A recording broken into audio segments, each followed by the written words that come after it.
Hello everyone, welcome back. Welcome to my channel excel your economics. आज की video में हम स्टार्ट करने वाले हैं ट्रेड पॉलिसी ड्यूरिंग 1950-1990। इससे पहले we have already discuss about agriculture sector, industrial sector and now we are moving to trade policy. So what was the focus of the government when they introduced the planning period related to trade policy? Because we all know during British period our trade was directly or majorly converted into British area. It means हमारे ज्यादातर trade किसके साथ थे? Britain के साथ थे, और बहुत कम ट्रेड हमारे किसी और के साथ होते थे. And trading you all know that we are talking about export and imports of goods and services. तो ट्रेड पॉलिसी में ऐसे क्या चेंजेस लाए गए, ऐसा क्या किया गया ड्यूरिंग दिस पीरियड जिसकी वजह से हमारी इकोनॉमी चेंज हुई? So according to this policy, government has tried to make India self-reliant. Means one goal was targeted in this category, that was self-reliant. For this reason, government has introduced the policy known as import substitution. Import substitution means without importing the goods from other country, we should produce those goods in our own country, using our own labor resources so that we can build a strong nation with their own production. For this reason, government has it converted our trade policy into import substitution. So what is all about import substitution, how it was running in the country, that we'll study in this topic. So those who are new on my channel, please do like, share and subscribe my channel, and also press on bell icon so that you can get time to time notification. So here we go, related to import substitution. So in this topic we will study trade policy, import substitution. Now what is import substitution, how it was correlated? Before we start, we just need to understand the policy behind it. What were the introduction related to import substitution? This policy is also known as inward looking trade strategy. Inward looking trade strategy means अपने घर के अंदर ही देखना, और यहाँ घर का मतलब है India. It means the policy was focused on that we should look into our country only.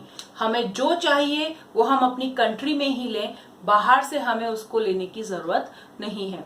तो अगर आपके पास ये क्वेश्चन आता है what do you mean by inward looking trade, it is simply says import substitution, right? So this policy is also known as inward looking trade strategy. The strategy means planning the policy which were made just to reduce the dependency on foreign product, and the same product should be produced in our own country. In this way the movement was running in the way of cycle by cycle. So that time we were importing that from other country, but due to this strategy we start producing the same thing in our country, even some capital goods item, right? So second is closely related to trade policy of 1956. ये जो import substitution policy है वो actually related थी 1956 की trade policy से related. It was introduce in relation to having less import and more export. So यहाँ पे जो एम्फोसाइसिस दिया गया वो ज्यादा एक्सपोर्ट को लेके था और इम्पोर्ट को कम करके अपनी कंट्री को सेल्फ रिलायंट बनाने का था, right? In the 7-5 year plan the concept of import substitution was develop.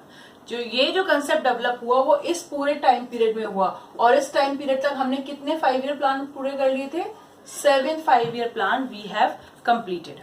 So here it means that 7 5-year plan was 7th 5-year plan means till all 7 5-year plan government was majorly focusing on the import substitution, means घर के अंदर ही produce करें, self reliant बने. According to it, policy of replacing import with domestic production. तो actually import substitution क्या है, inward looking trade क्या है? Policy of replacing import with domestic production, यानी कि हम डोमेस्टिक प्रोडक्शन को एनहेंस करें, डोमेस्टिक प्रोडक्शन को बाहर लाएं, ज्यादा काम हम अपने लोगों को दें, अपने यहाँ की इंडस्ट्रीज को डेवलप करें, so that overall economy will be grown. For this reason government has introduce this policy. तो हमने क्या किया, हमने बाहर के प्रोडक्ट को रिप्लेस कर दिया अपनी कंट्री में ही उनको प्रोड्यूस करके. Industries were encourage to produce product in India itself. For this reason, industrial policy was also helpful. क्योंकि इंडस्ट्री जो भी प्रोडक्शन होगा वो इंडस्ट्री में होगा, सिंपल सी बात है. तो इंडस्ट्री जो है उनको एनकरेज किया गया. लाइक आईपीआर हमने पढ़ा, 1948 की पढ़ी, और टाइम टू टाइम कई चेंजेस गवर्नमेंट इसमें करती रही, so that industrial setup become so strong in the country to produce those goods which we were actually importing from other nation.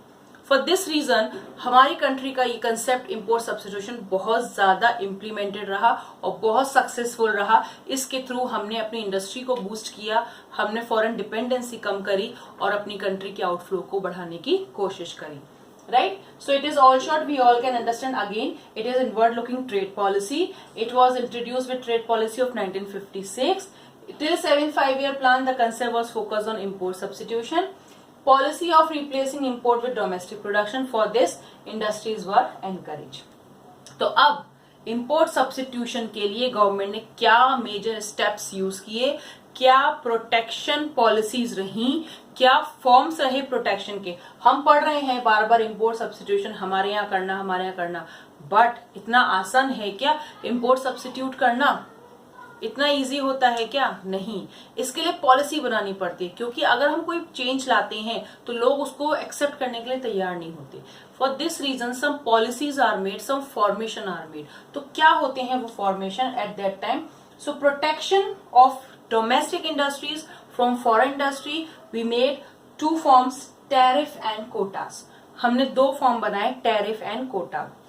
Tariff is a direct tax imposed on imported good, means money direction, money control. मतलब आप जो भी कुछ मंगाओगे उसमें इतना % आपकी import duty लग जाएगी, राइट? तो ये एक डायरेक्ट कंट्रोल है मनी का, जिसके थ्रू गवर्नमेंट ने इम्पोर्ट को डिस्करेज करने की कोशिश करी, क्योंकि जो लोग ज्यादा इम्पोर्ट करते थे उनके ऊपर टैक्सेस हाई कर दिए। मनी पावर यूज करके मनी की डिमांड बढ़ा दी, तो इससे लोगों को जब वो एक्सपेंसिव लगने लगे इंपोर्ट्स, तो लोगों ने उसकी डिमांड कम कर दी, right?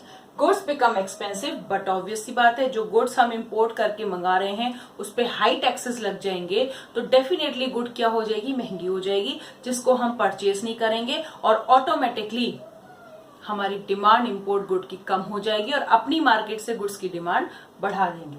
So this is how good become expensive due to the imposition of high taxes on import goods, right? Second step was taken as quotas. Quotas is actually a fixation of quantity, maximum limit of quantity which could be imported in our country.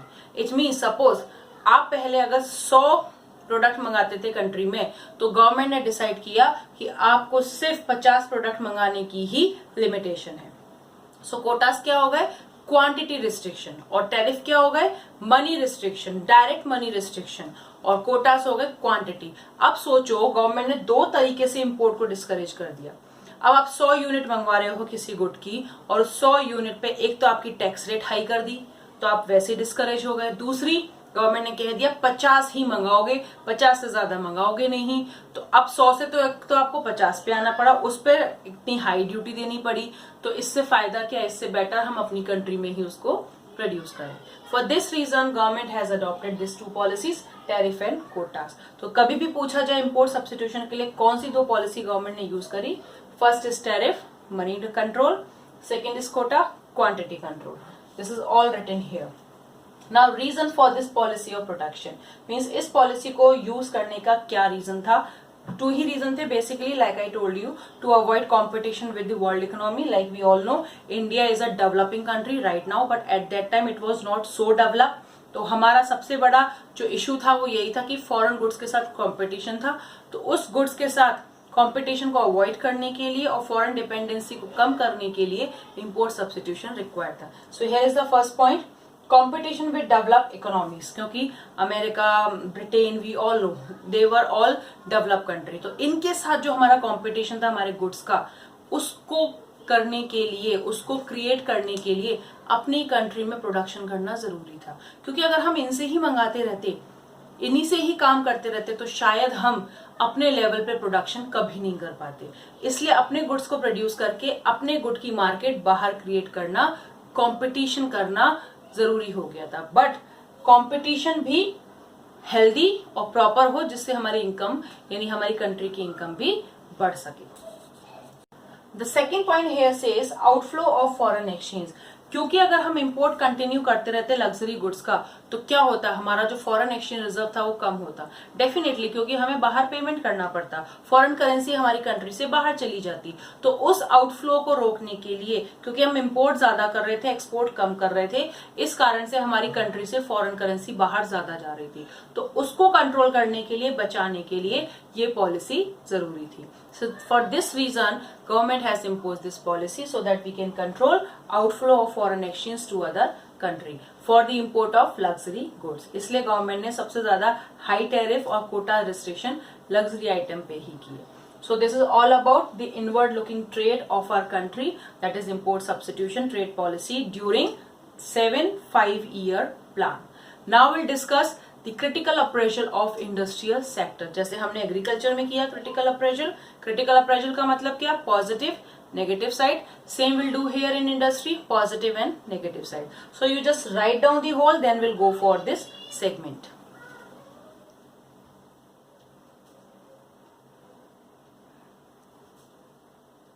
So now we are on the last segment of this chapter, that is critical appraisal of industrial development. तो industrial development में क्या क्या success रहा, क्या failure रहा, क्या positive side रहा, क्या नेगेटिव साइड रहा, ये हम डिस्कस कर रहे हैं। जैसे हमने एग्रीकल्चर सेक्टर में किया था पॉजिटिव एंड नेगेटिव साइड, उसी तरह से industrial sector development during this period 7-5 year plan 1950 to 1990, what were the achievements and what were the failures, what were the positive and what were the negative effect. So let's start with the achievements, or what we can say the positive effect, right? तो positive effect क्या क्या रहे, सबसे पहले increase in proportion of GDP. Industrial sector has contributed in a major way to the GDP of the country by increasing their share. अब कैसे share increase हुआ? It was 11.8% in 1950. तो 1950 में ये शेयर था 11.8% जब हमारी कंट्री में प्लानिंग शुरू हुई, और ये बढ़कर के 1990-91 तक कितना पहुंच गया, 24.6%, ऑलमोस्ट डबल डिजिट हो गई। इसका मतलब कंट्री ने बहुत मेजर ग्रोथ इनकर करी in the field of industrial sector, जिसकी वजह से हमारा जीडीपी में कंट्रीब्यूशन फ्रॉम इंडस्ट्रियल सेक्टर बढ़ गया। So this was the great achievement during this period. Second achievement is commendable growth rate, means industrial sector की जो ग्रोथ रेट थी overall the year, it was increase to 6%, जो पहले below 1% हुआ करती थी वो बढ़ करके 6% एनुअल ग्रोथ रेट हो गई। इंडस्ट्रियल सेक्टर का ये सबसे बड़ा अचीवमेंट था कि हर साल 6% की रेट पे वो बढ़ रही थी, आगे जा रही थी, right. Third point here, diversification of industrial structure, क्योंकि हमारी कंट्री जनरली सेंटर किस पे थी, कॉटन एंड जूट इंडस्ट्री पे, राइट। जब ब्रिटिशर्स हमारी कंट्री को छोड़ के गए तो मॉडर्न इंडस्ट्री के नाम पर कॉटन एंड जूट इंडस्ट्री हुआ करती थी, but with IPR policy 1956 many thing has been changed.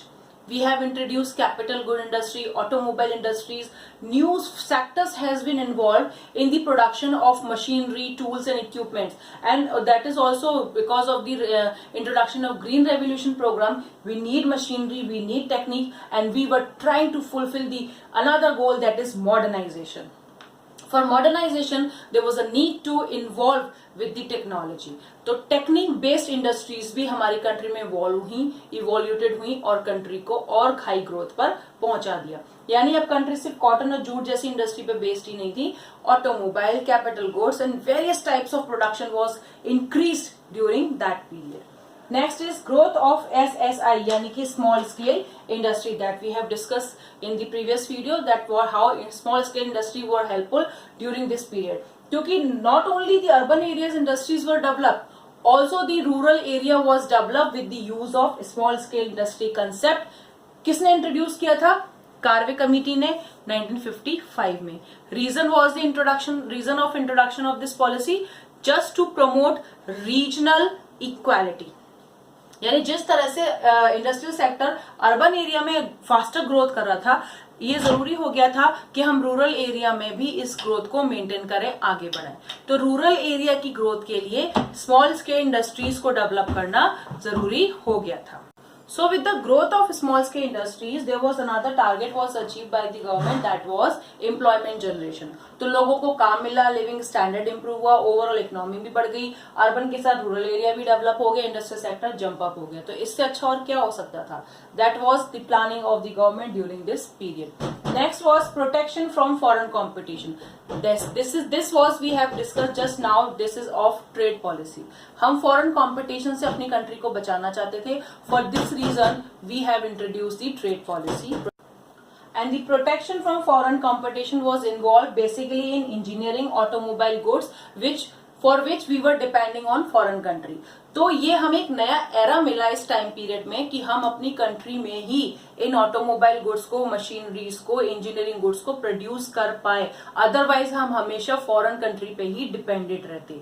तो ये एरा जो था 1950 से 1990 ने, इसने एक बहुत बड़ा प्लेटफॉर्म हमारे इंडस्ट्रियल सेक्टर को प्रोवाइड किया, जिसकी वजह से हम सेल्फ रिलायंट हुए, मॉडर्नाइज्ड हुए, ग्रोथ बढ़ी and but of course equity भी अचीव करने की कोशिश करी. तो चारों गोल इसमें इंप्लीमेंट हो गए. You all can see growth, the GDP has increase, growth rate of annual industry has been increased, small scale industry has introduced the equality concept, diversification of product has introduced the modernization, protection has introduced the self reliant. So in all the way we were trying to achieve our 4 goals during this achievements of industrial sector. So this is how we have grown in industrial sector. Now we will discuss the failures of this sector, this development era during this period.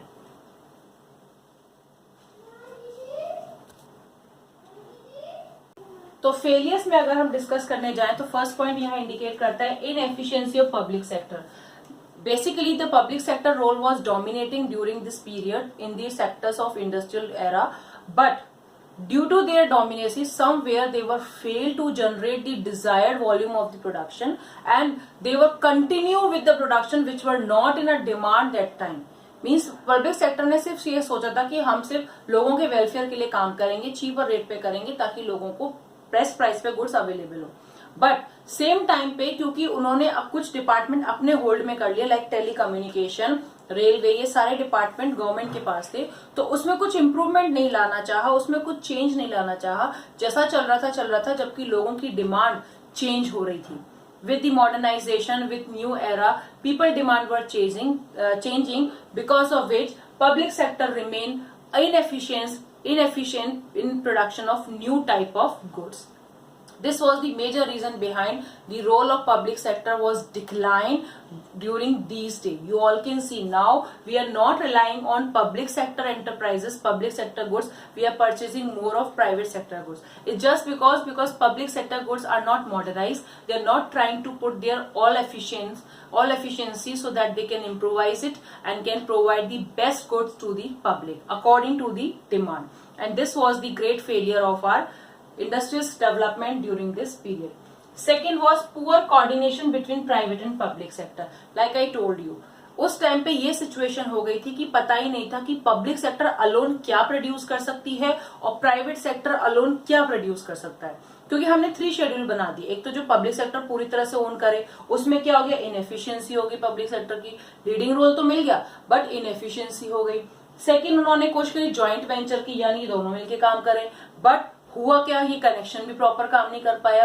क्योंकि ये हम question raise होने लग गया कि अकेले public sector क्या कर सकता है और अकेले प्राइवेट सेक्टर क्या कर सकता है. लाइक टुडे अगर हम बात करें तो डिफेंस डेफिनेटली पब्लिक सेक्टर ही हैंडल कर सकता है, उसमें कोई प्राइवेट सेक्टर इन्वॉल्व नहीं हो सकता. यानी ये जो रिजर्वेशन है पब्लिक के लिए ही ठीक है, रेलवे पब्लिक ही हैंडल कर सकता है, यानी गवर्नमेंट ही हैंडल कर सकती है, इसमें कोई प्राइवेट चैनल इन्वॉल्व नहीं हो सकता. लेकिन अगर हम होटल मैनेजमेंट की बात करें, होटल सप्लाईज की बात करें, फूड्स की बात करें, तो इन सब चीजों में प्राइवेट सेक्टर बहुत एफिशिएंटली काम कर रहा है कंपेयर टू पब्लिक सेक्टर. तो ये क्लासिफिकेशन उस टाइम पे प्रॉपर नहीं हो पाया कि हम प्राइवेट को क्या काम दें और पब्लिक को क्या काम दें, so that all together can build a strong production, strong output for the country. This was the major issue and the failure or during that period. Next was negative effect of industrial licensing. I taught you in the previous video what was industrial licensing. Industrial licensing system was introduced just to build a new industrial setup or to expand the branches which are already set up and to diversify the production. तो इन सारे reason के लिए licence दिए जाते थे, but इस licence का miss use होना शुरू हो गया। अब मिस यूज कैसे हुआ? जो बिग इंडस्ट्रियलिस्ट थे वो नहीं चाहते थे कि उनके रास्ते में कोई कॉम्पिटिटर आए, राइट? जैसे अगर हम कुछ काम करना चाहते हैं, हम चाहते हैं कि हमें कोई कॉम्पिटिशन देने वाला ना हो, तो to avoid the competitor in the market, big industrialist try to get license from the government in the uses of different type of things, but not for setting up a new business. यानी ज्यादातर licence ही बड़ी industries ले लिया करते थे किसी भी नाम से, या तो नई ब्रांच बनानी है या फिर नया प्रोडक्शन करना है, किसी भी नाम से, बट किसी नई इंडस्ट्री को आने से रोकने के लिए इस लाइसेंस का मिसयूज होना शुरू हुआ। यानी इस लाइसेंस पॉलिसी का मिसयूज होना शुरू हो गया। इससे कंपटीशन कम हो गया कंट्री में, और कंपटीशन कम होने की वजह से बिग इंडस्ट्रीज अपने प्रोडक्शन के लिए हाई प्राइस मांगने लग गए, कंज्यूमर को चीट करने लग गए, तो ओवरऑल कंज्यूमर का नुकसान होना शुरू हुआ। सेकेंड वॉज टाइम कंज्यूमिंग, क्योंकि मिनिस्ट्री जो अथॉरिटी होती है, जो लाइसेंस देती है, वो मिनिस्ट्री इन्वॉल्व होती है, तो मिनिस्ट्री से लाइसेंस लेने के लिए बहुत टाइम लग जाता था। एक इंडस्ट्री को एक लाइसेंस को ऑब्टेन करने के लिए बहुत लंबा समय फेस करना पड़ता था, जिसकी वजह से कई बार तो इंडस्ट्री सेटअप हो ही नहीं पाती थी, क्योंकि इतना टाइम सिर्फ एक लाइसेंस को लेने में लगता था उस टाइम पे। तो अब तो कैसे प्रोडक्शन पॉसिबल हो पाता, for the reason they were failed. अब जैसे अगर हम बात करें लाइक टेलीकम्युनिकेशन, जैसे आप अपने पेरेंट्स से कभी पूछना कि 1990 से पहले एक टेलीफोन कनेक्शन लेने के लिए 6 महीने या 1 साल का वेट करना पड़ता था, राइट? क्योंकि बीएसएनएल ही था। बट 1991 के बाद जब रिफॉर्म पीरियड आ गया, प्राइवेट चैनल्स आ गए हमारी कंट्री में, प्राइवेट चैनल का रोल बढ़ गया, तो अब देखिए कनेक्शन हाथों हाथ मिलता है आपको, राइट? आप मोबाइल यूज करिए, 1 मिनट में आपका connection continue. So this is the era of change कि 1990 से पहले हमें हर चीज के लिए बहुत लंबा इंतजार करना पड़ता था, टाइम कंज्यूमिंग होता था, बट अब ऐसा नहीं है। आपको जो प्रोसेसिंग करनी है, जो इंडस्ट्री सेटअप करनी है, गवर्नमेंट से कॉन्टेक्ट करो, 4 से 5 या ज्यादा से 10 दिन में प्रोसेस कंप्लीट हो जाता है। So this is how these were the failure of industrial sector which has created due to license policy in the industrial development. And the last is lack of competition. क्योंकि हमने import substitution कर दिया, तो import substitution का सबसे बड़ा loss यही हुआ कि एक फॉरेन कंपटीशन खत्म हो गया। अब जो डोमेस्टिक प्रोड्यूसर्स थे वो अपनी मनचाहा प्रोडक्शन कर रहे थे, पुअर क्वालिटी की गुड्स को हाई प्राइस पे मार्केट में बेच रहे थे, यानी कंज्यूमर के साथ पूरा लॉस हो रहा था। कंज्यूमर डिससेटिस्फाइड था, कंज्यूमर को प्रॉपर गुड नहीं मिल रहे थे, और इस वजह से हमारी कंट्री में जो और प्रोडक्शन हो सकता था या जो और इंडस्ट्रीज आ सकती थी वो रुक गई, क्योंकि पहली तो मिसयूज हो गई इंडस्ट्री लाइसेंस का, तो नई इंडस्ट्री सेटअप नहीं हो पाई, कंपटीशन मिला नहीं, कंपटीशन को अवॉइड किया गया, टाइम टेकिंग होने लगा लाइसेंस लेना, तो इस वजह से कई इंडस्ट्री डिस्करेज हो गई, इन्होंने लाइसेंस लेना बंद कर दिया और अपने प्रोडक्शन को कम कर दिया। तो ओवरऑल जो बड़ी इंडस्ट्रीज थी उनको फायदा हो गया, एक तो फॉरेन कंपटीशन नहीं, दूसरा डोमेस्टिक कंपटीशन भी नहीं मिला। तो डोमेस्टिक कंपटीशन, फॉरेन कंपटीशन ना मिलने की वजह से उन्होंने कर दी प्राइसेस हाई, और इससे नुकसान किसका हो गया? कंज्यूमर का। तो lack of competition was a big outcome of import substitution, जिसकी वजह से कंट्री को फेलियर फेस करने पड़े इस सेक्टर में। So this is all about the critical appraisal of industrial development during this period. अब इसमें एक जो पॉइंट है मैं कंक्लूड कर दूं, इसके बाद जो चैप्टर हमारा स्टार्ट होगा 1991 reform period, it was actually done because of this failure. कैसे? पब्लिक सेक्टर इनएफिशिएंट हो गई, so there was a demand for involvement of private sector, right? Poor coordination दोनों के बीच, तो कोऑर्डिनेशन को फिट करने के लिए प्राइवेट सेक्टर को बाहर से बुलाना जरूरी हो गया। License policy which become a hurdle for the new industries to come up. So license policy were also liberalized. तो गवर्नमेंट प्रेशर में आ गई कि लाइसेंस पॉलिसी को कहीं तक लिमिटेड किया जाए ताकि दूसरी इंडस्ट्रीज को आने का मौका मिले, so that competition can increase. तो कंपटीशन बढ़े और गुड्स की बेस्ट प्राइस सेट हो, मार्केट में डिमांड के अकॉर्डिंग सप्लाई क्रिएट किए जाए और प्राइस प्रॉपर की जाए। तो इन सब टारगेट को ध्यान में रख करके इस रिफॉर्म पीरियड को इंट्रोड्यूस हुआ। बट इन सब में आउटकम निकला क्या? पहली बात, प्राइजेस हाई हो गई गुड्स की, यानी हाइपर इन्फ्लेशन की कंडीशन थी. It was around 24%. इन्फ्लेशन की रेट 24% के अराउंड थी. एक्सपेक्टेड एस्टिमेटेड है ये, जो प्रिज्यूम की गई है, राइट. तो इसका मतलब हाइपर इन्फ्लेशन था, इतनी ज्यादा गुड्स की प्राइस बढ़ा रखी थी कि लोग उसे खरीद भी नहीं पा रहे थे. दूसरा, क्योंकि हमने इंपोर्ट सब्स्टिट्यूट कर दिया तो हमारे एक्सपोर्ट भी इफेक्ट हो गए और इकोनॉमिक क्राइसिस हमें फेस करनी पड़ी. बीओपी, बैलेंस ऑफ पेमेंट, हमारा डिसबैलेंस हो गया, डेफिशिएट हो गया. तो deficit of balance of payment, hyper inflation, economic crisis forced our country to use another strategy known as economic reform 1991, which is called LPG. Not that LPG, it is liberalization, privatization and globalization. तो अब जो आपका next chapter शुरू होगा, that will be related to economic reform 1991. Why we went to this policy? What was the pressure behind introduction of this policy? What government has done in this segment of liberalization, privatization and globalization.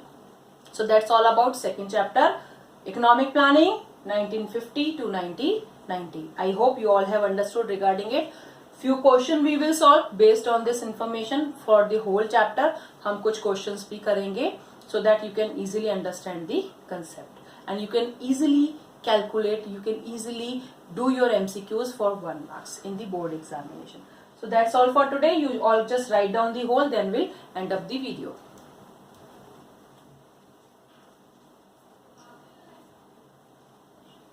So you just pause the button and write down the all achievements and failures of this industrial sector. So we'll meet in the next video with few questions related to this chapter. Till then, bye bye.